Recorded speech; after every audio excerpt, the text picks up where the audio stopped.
अस्सलाम वालेकुम दोस्तों, अगर आप अपने मोबाइल की स्क्रीन को रिकॉर्ड करना चाहते हैं तो इसके लिए प्ले स्टोर पर एक बहुत ही ज़बरदस्त ऐप मौजूद है। तो उसके लिए हम जाएंगे प्ले स्टोर और सर्च करेंगे एजी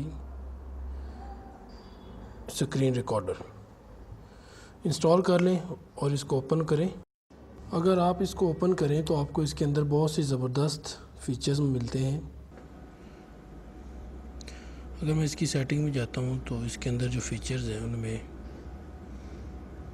आप इसकी रेजोल्यूशन सेट कर सकते हैं, फुल एचडी भी, 720p भी। मैंने 720p रखी है। उसके बाद आप इसका फ्रेम रेट सेट कर सकते हैं। मैंने 30 fps रखा हुआ है। आप 48, 50, 60 जो आपका दिल करे। उसके अलावा अगर आप इसकी रिकॉर्डिंग की ऑडियो को ख़त्म करना चाहते हैं तो वो भी ख़त्म हो जाएगी। इस अपनी रिकॉर्डिंग टाइम को आप सेट कर सकते हैं इसके अंदर।